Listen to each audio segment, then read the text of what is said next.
All right, so let's talk a little bit about game theory and, in terms of what we do remember from what we talked about last time, so that, we're going to do a little bit more practice today and hopefully finish with oligopoly and have some time left over to do factor markets as well. Okay, so what do you remember, if anything, about game theory? And that it is a model of strategic decisions, um, of like for based on like other people's behavior, on other firms' behavior. Good. Yes, Jaime. So you're absolutely right. So it's a modeling of strategic decisions based on competitor behaviors. And remember, the reason we are doing game theory really comes from this idea of oligopolies having this issue with interdependence, right? So because they're so dependent, and this is about farms that are non-colluding, right? So they're not cooperating with each other. If they did cooperate with each other and fixed a market price, fixed the output or tried to restrict output, we call that colluding. So that's different. So here, when we are trying to understand, we're basically trying to understand how it is that non-colluding and farms that don't really cooperate with with each other, but they try to make their own independent decisions, right? How is it that they are sort of affected by their rivals' behavior, right? So when they try to take an action, their rivals will react to that, and how that sort of affects everybody. Okay, so we looked at two different games, right?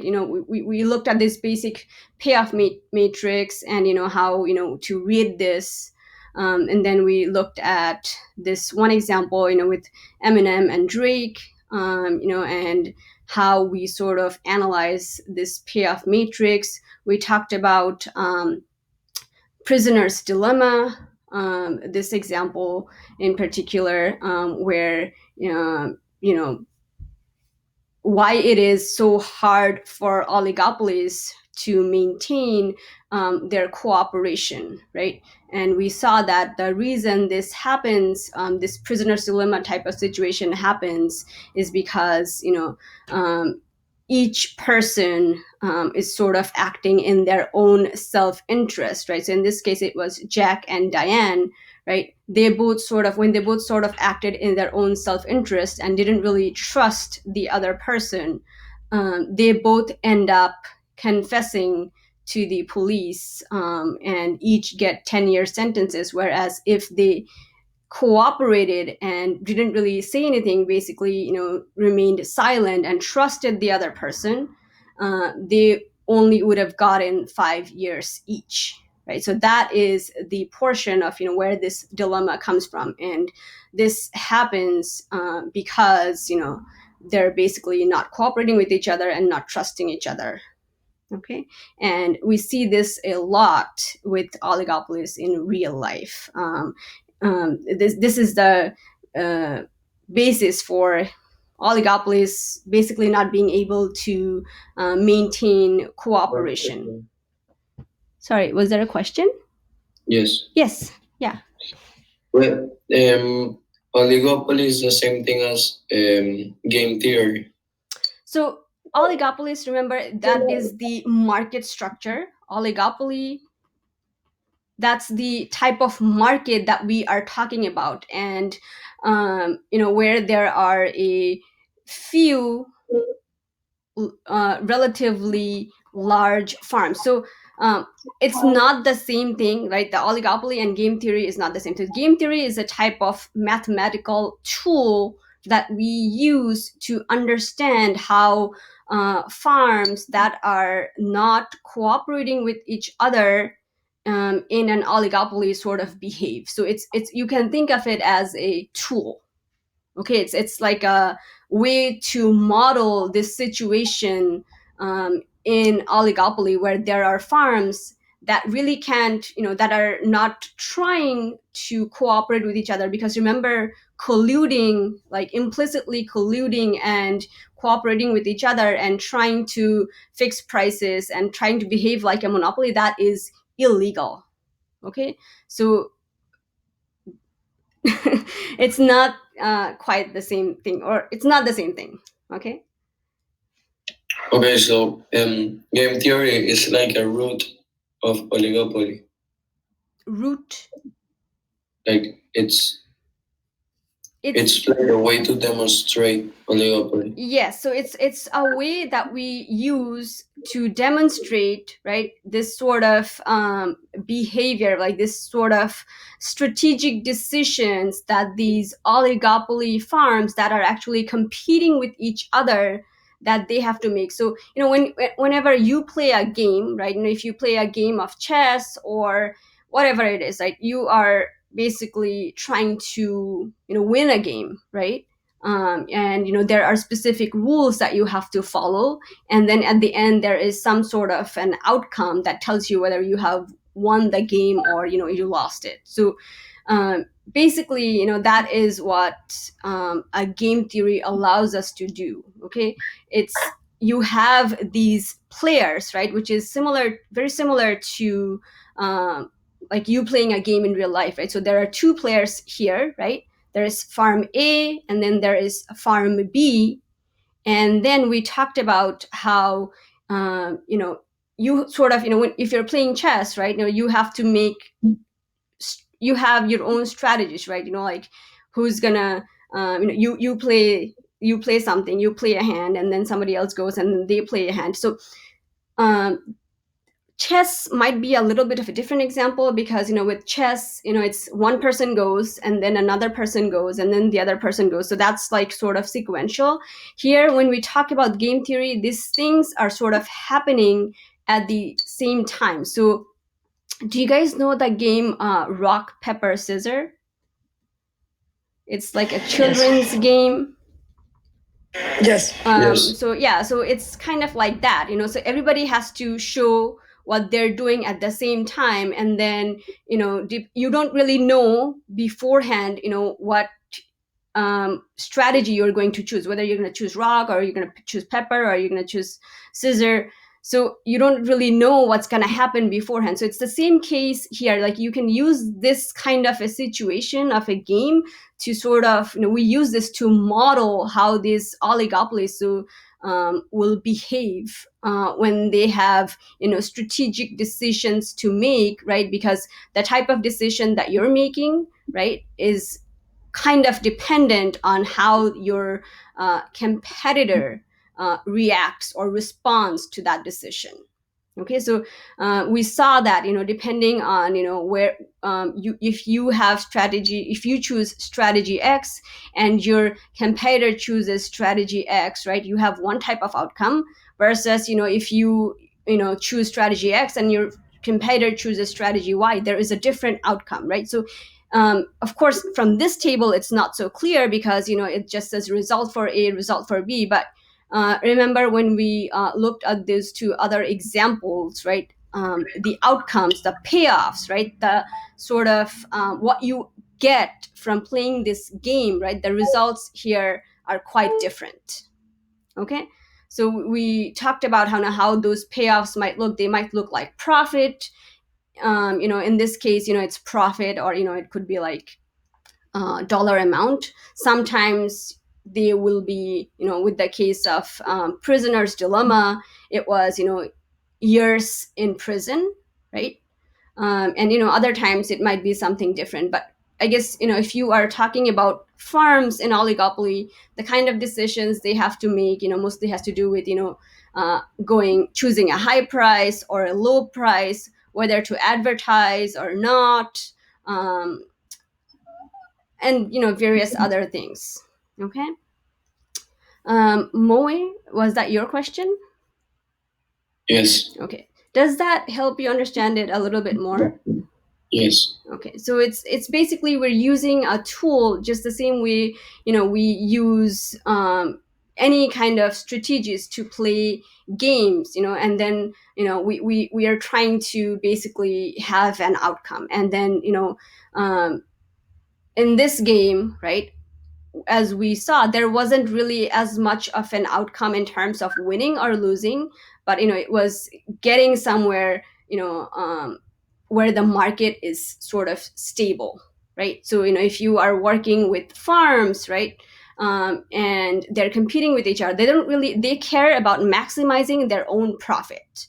They don't care so much about if if your competitor is getting a little bit more profit than you, but you care about whether choosing one strategy over another gives you more profit. Okay. So how are you guys feeling in terms of how we sort of analyze this table like yesterday? I feel good. Good, Moe? Okay, so you are okay. So let's see if we do some practice do some examples, if that makes it like a little bit more clear.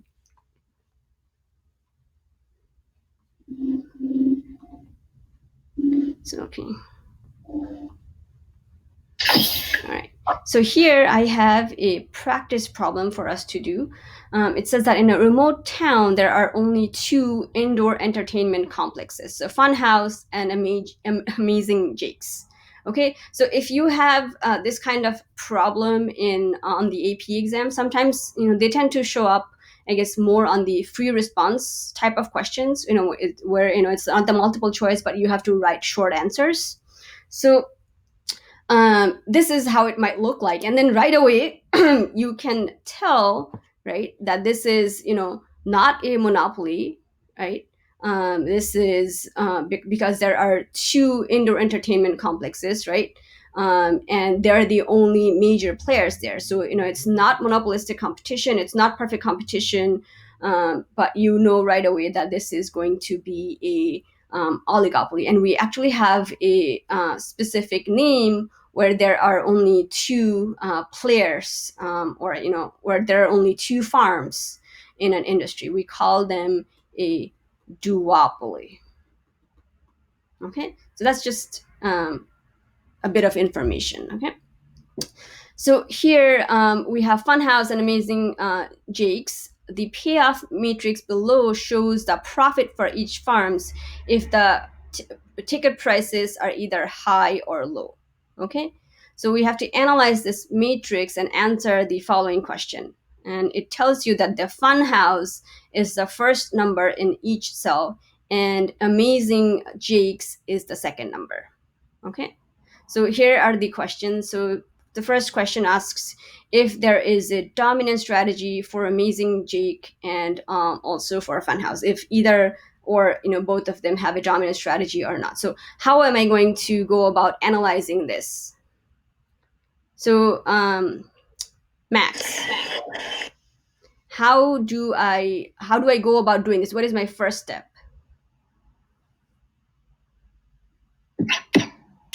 You should do it first for Funhouse and then for Amazing. Okay, yeah, you can do it that way, definitely. So you want to look at it from the pretend that we are Funhouse, right? And now we have 2 choices. We can either make our ticket prices high or low, right?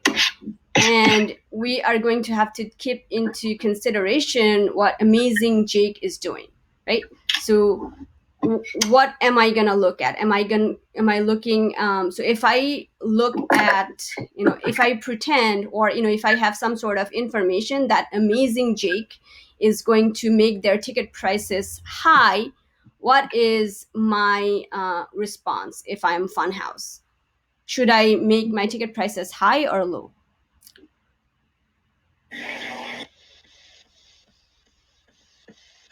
High.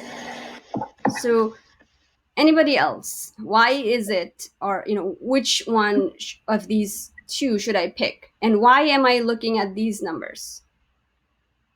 You should pick the low because you're looking at what's the effect when you make Amazing Jakes. No, wait, Funhouse high.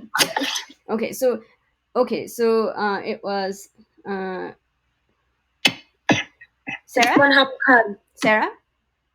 Yeah. Okay, so Sarah, you're saying that you should, if you are Funhouse and Amazing Jake is choosing to price their tickets high, you should choose a low price?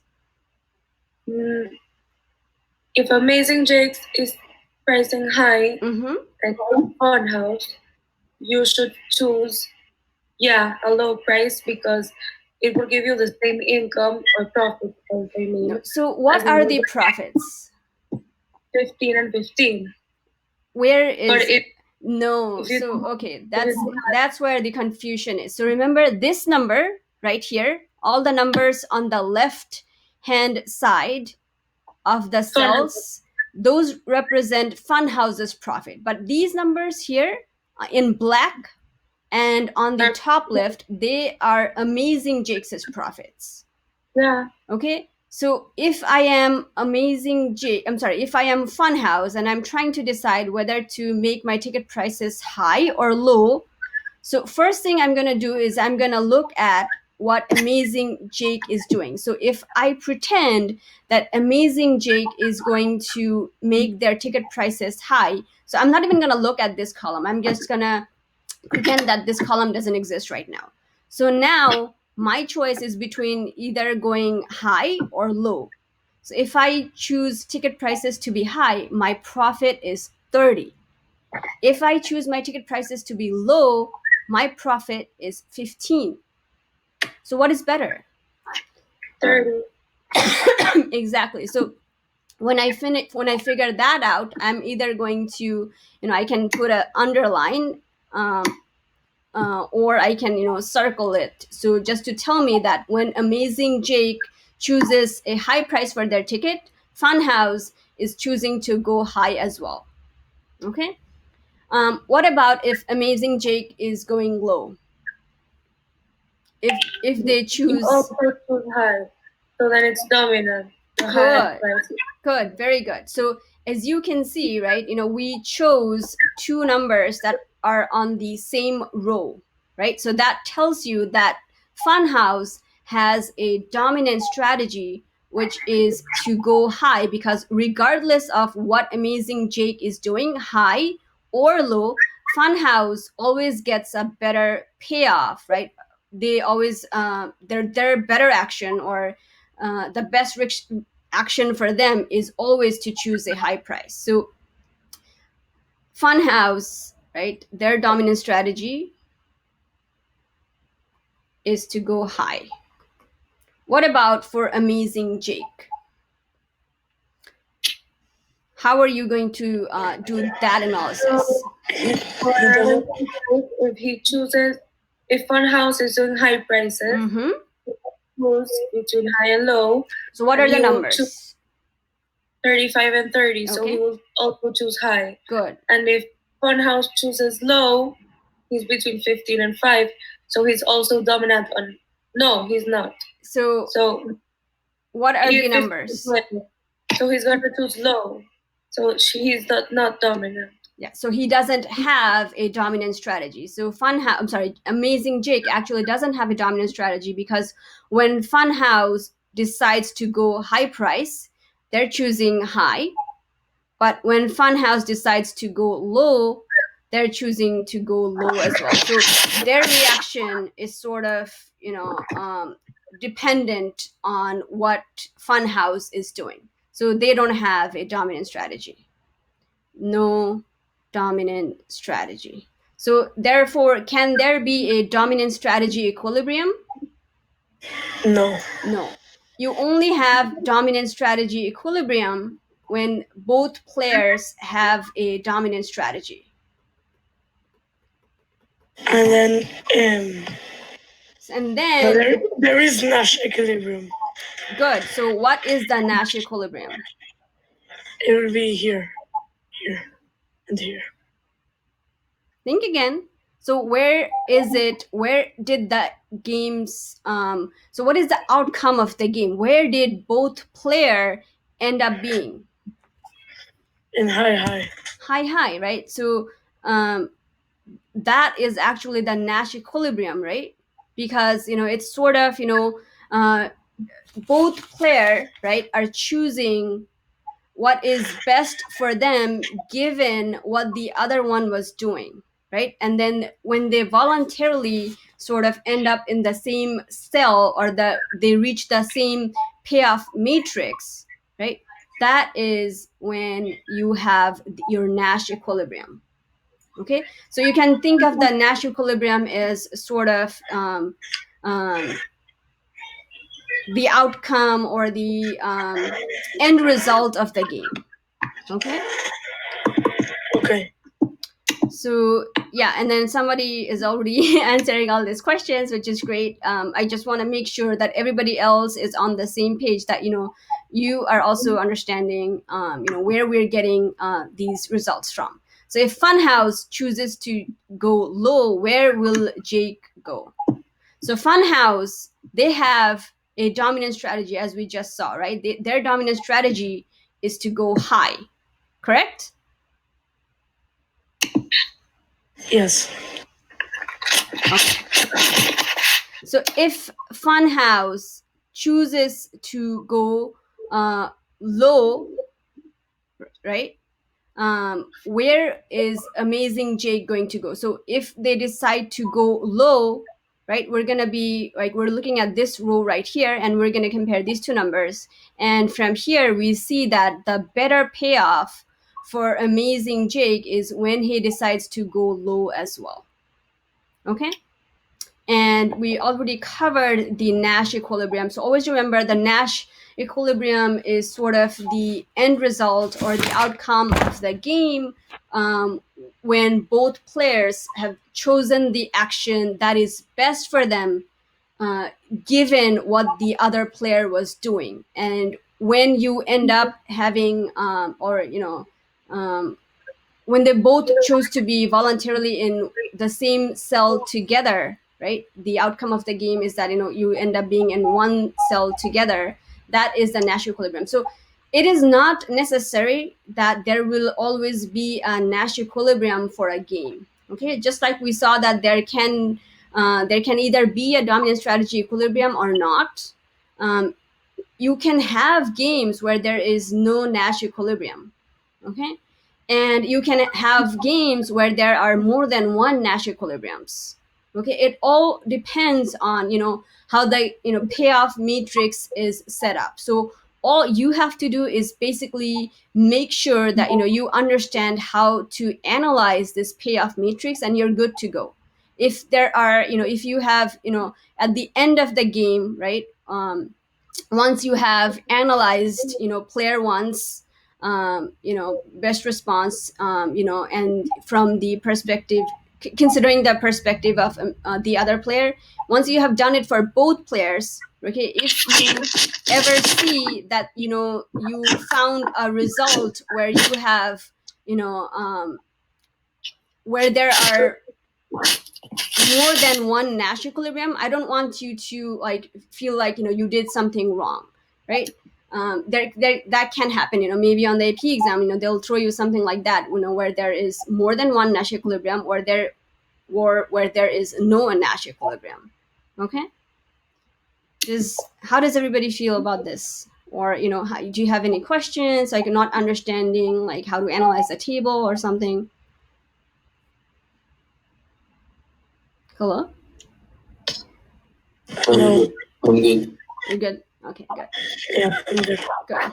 Just want to make sure you're all on the same page. It's like some people have better understanding, and they're okay, and some people, if you are not speaking as much, it's kind of hard to understand where you might be standing. So don't hesitate, just let me know.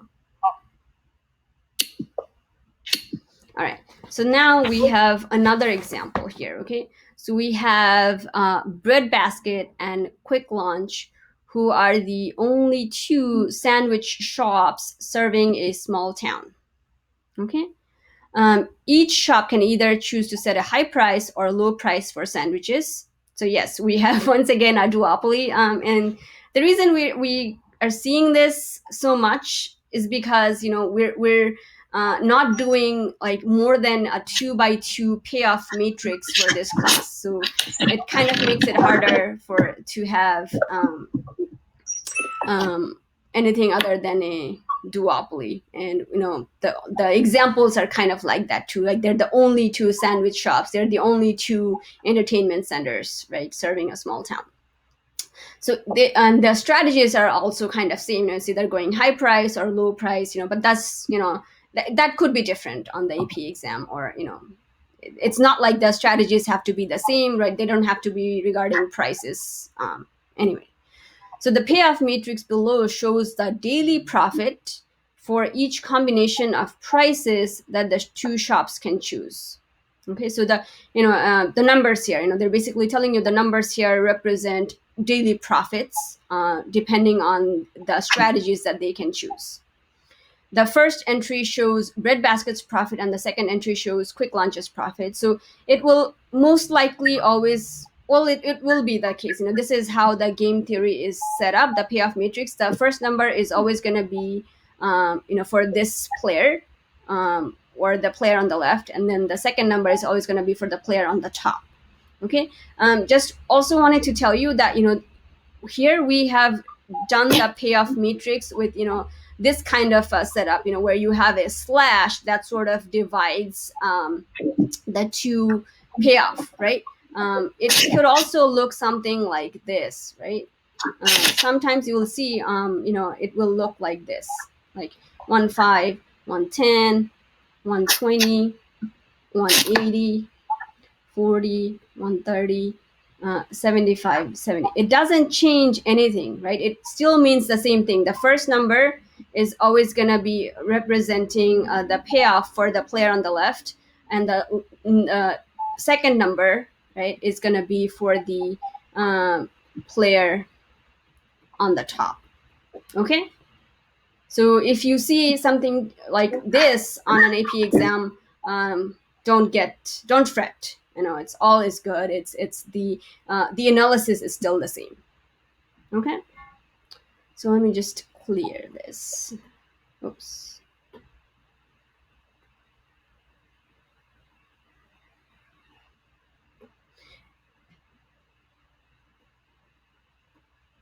Nope, I'm not going to do that. Okay, in any case, so let's see. It says, first of all, we have to do the analysis of this payoff matrix. And the first question is asking, does each shop have a dominant strategy or no dominant strategy? So who wants to take a shot? Judith, how do you feel about telling us or guiding us through this?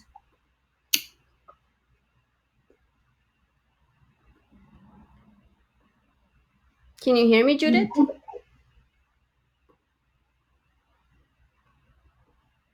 Hello? I was just typing. Oh, sorry. Where is she typing? I don't see. Is it on the Hangout? No, in the script bar. It says yes, but not able to talk. Oh, okay. All right. No worries. Okay. Can I answer? So for let's do this one at a time.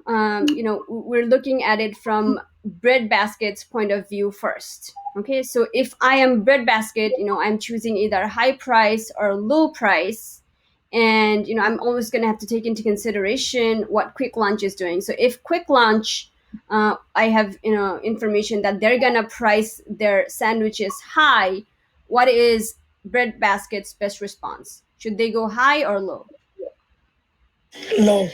Low, right? Because the comparison right now is between 105 or 120. Going low gives you 120, so you should pick that.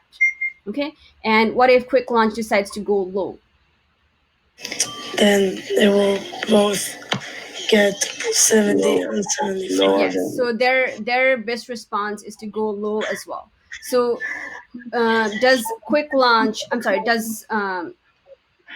does Breadbasket have a dominant strategy or not? Yes. What is his dominant strategy? Low. Good. So for Breadbasket, the dominant strategy is to go low, right? What about for Quick Lunch?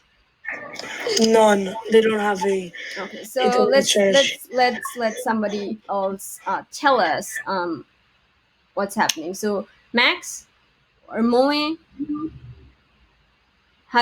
what is quick launch? How do we analyze quick launch's response? So if quick launch, is deciding between high or low, right? What is, if and we're assuming that Breadbasket is going to make their sandwiches high price, they're going to choose what, high or low? Low. Low. Good. And if Breadbasket goes low, they're better off High. high. Good. So do they have a dominant strategy? No. No. So no dominant strategy for quick launch because they are dependent, right? Their reaction or their best response depends on what Breadbasket is doing. But it was not that case with Breadbasket, who had a dominant strategy for pricing their sandwich low. Okay. And now, so what is it says for letter B, if the two shops do not cooperate on setting prices, what will be the profit for each shop? So we know that this is a non-cooperative game, right? So they are definitely not cooperating on setting prices. And we also know that Breadbasket has a dominant strategy for going low, right? So they're always going to price their sandwiches low. Okay? So if that happens, right, now Quick Launch, we're assuming that Quick Launch knows that about Breadbasket. Okay? So if they do know that, what is their best response? If we know that Breadbasket's dominant strategy is to go low, how should Quick Launch respond? They should go high. They should go high, right? So then Yeah. this is where they would both end up, and this would be the Nash equilibrium of the game, right? Yeah.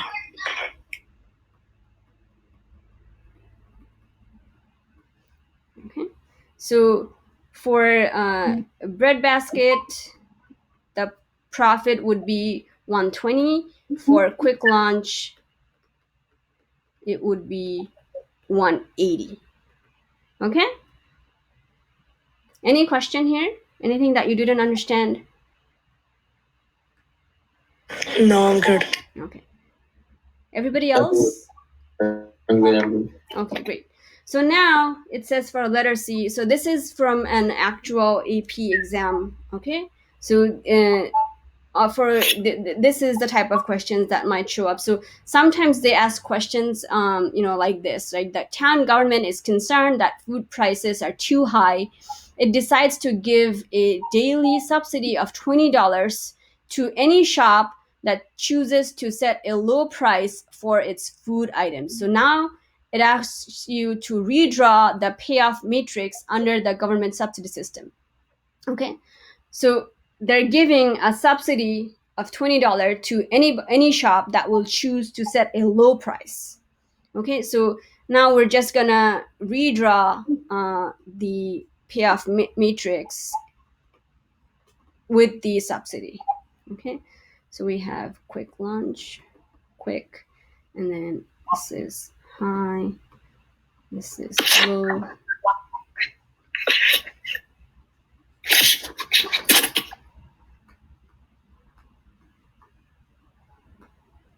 And so this is high and this is low. Okay, so now if we are on the top cell, right, this is where they're both choosing, right, high prices. Will they get the subsidy in that case? No.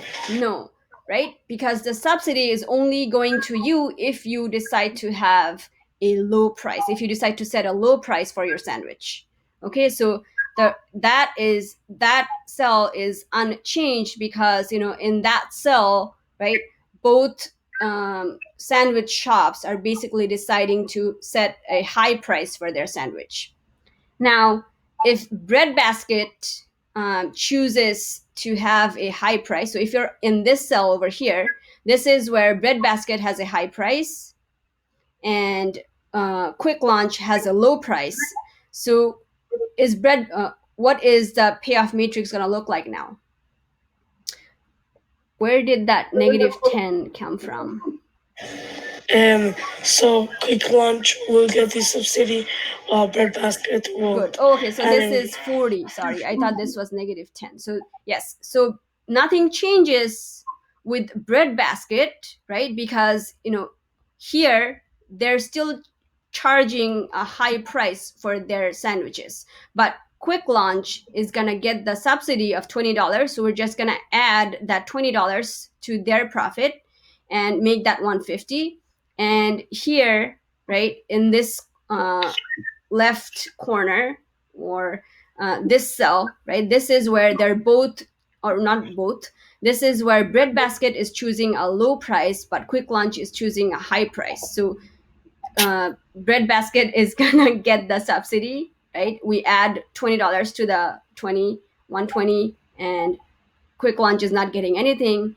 And yes, for the last cell, this is where they're both choosing a low price, and therefore we're just gonna add the subsidy to both of their daily profits.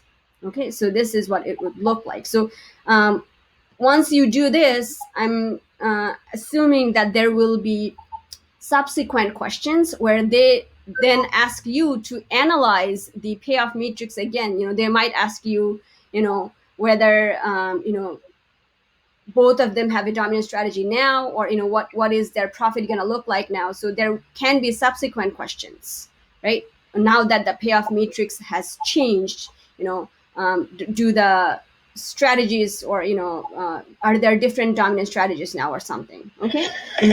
There's no different dominant strategies. Okay, what about so we saw that with quick launch, right, they had no dominant strategy before. So let's quickly check now if the situation has changed at all. So what does it look like now? So if for breadbasket, if they go high, quick launch, right, they're better off going low.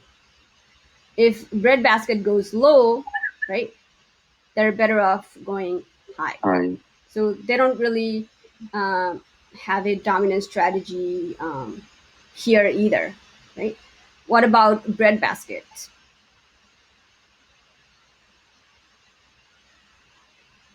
The situation now is between if quick launch goes high price, right, they're better off going low. If quick launch goes low price, they're still better off going low. So breadbasket still has a dominant strategy for going low, and quick launch still doesn't have a dominant strategy. Okay. But the maybe the profit, or something, I'm just telling you that there could be subsequent questions where they ask you different things again. Okay. So then that is all with regards to game theory that I had for you guys. Unless you guys have any extenuating questions, I'm just gonna talk a little bit about this idea of market power. Did you guys have any more question with regards to the game theory? No, not really. Okay. So we are just going to talk a little bit about this idea of market power. And then there are two different ways that we. So one way that we saw, the measure, or we try to measure market power in oligopoly was that idea of concentration. What was it? Concentration ratio, right? So that was one way of looking at whether there is competition in the industry or not. And then there are two other ways. One of them is the Lerner index, and the other is the Herfindahl-Hirschman index, also short as HHI. So the Lerner index basically goes like this. The formula for Lerner index is price minus marginal cost divided by price. Okay, so where it comes from is this idea that in perfect competition, right, we know that price is equal to marginal cost, right? So the price of the product, okay, actually reflects what it costs to produce that unit. Okay, with me so far? So this is Yes. in perfect competition, right? We saw that, right? So in perfect competition, price is equal to MC. So the price of the product actually reflects the production cost. And whereas, with all of the other market structure, we saw that price is greater than marginal cost. Okay, so price tends to be much higher than marginal cost, and therefore there tends to be something we call a markup. Okay, so let's say, for example, if the price of a product for one unit is $100, but the marginal cost is only 30. Okay, the learner index would go something like this, right? So it's 100 minus 30, which is the marginal cost, divided by 100. So that gives you 70 divided by 100, or 70%. Or you can rewrite as 0.7. So the learner index is 0.7 for this good, where the price of the good, you're selling it for $100, but it only costs you $30 to make that product. So you have a markup of this 70%. So this 70%, right, the difference, you can't explain it, right? The difference, you can't really explain it by the marginal cost. So it's sort of unexplained. They're doing this, they're charging this extra $70, right? That has really nothing to do with the production cost. So that when that happens, you're deviating from the perfectly competitive price. Okay, um, um, and you have a markup that is that shows that you have market power. Okay, so when the learner index lies between, so the learner index can lie between 0 and 1. Okay, so as you can imagine, if this were perfect competition, the number would be 0, because if this were perfect competition, price would be equal to marginal cost. So this would be 30 minus 30, and then the whole ratio, right, would just go to 0.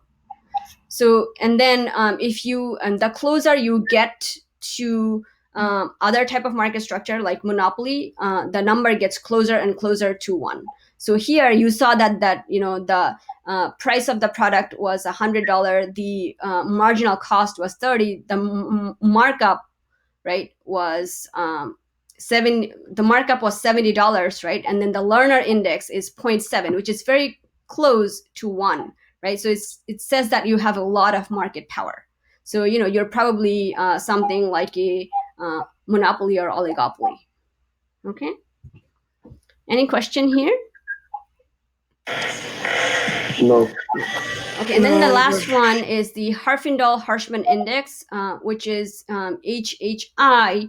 So this is just a way to represent market share for every individual farm in an industry. Okay, so as you can imagine, so SI here stands for the market share of every individual farm. Okay, so for this kind of index, right, you would have to know how many farms there are in an industry and what the market share for every individual farm is.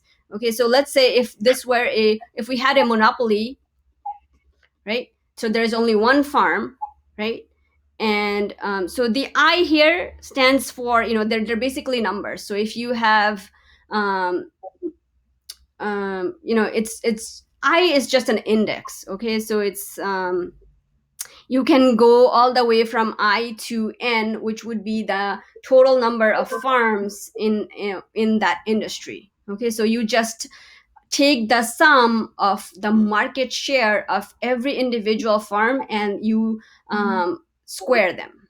Okay, so say if we have a monopoly, they have the market share, right, is 100, because they're only one farm in that industry, and they're just one. So the HHI for the monopoly would be 100 square.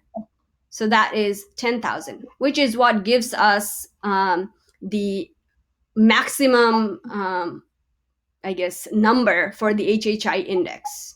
Okay, so for a monopoly, it's going to be 10,000.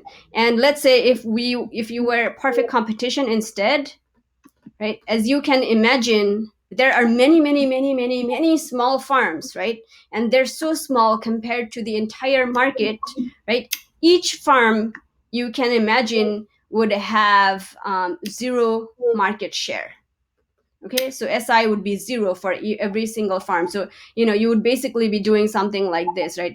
S1 square plus S2 square plus S3 square, and then this number would be 0 for every single farm. Okay, so 0 square plus 0 square plus 0 square, all the way up till like how many farms there were. Okay, something like SN. So that gives you 0 basically for perfect competition. And oligopoly and monopolistic competition are going to be somewhere in between. So let me just show you, like, let's say if we had an oligopoly and then there were 5 or 3 large farms in an industry. So let's say one farm had 40% of shares, another farm had 40, and then another farm had 20. So we would just do this, we'd do 40 square. So the HHI would be 40 square plus 40 square plus 20 square. Remember that it's not 40 plus 40 plus 20 squared. It's you're squaring every single item by themselves. The market share, every single market share, you're going to square by itself. So that gives me 1600 plus 1600 plus 400, which is like 3600. So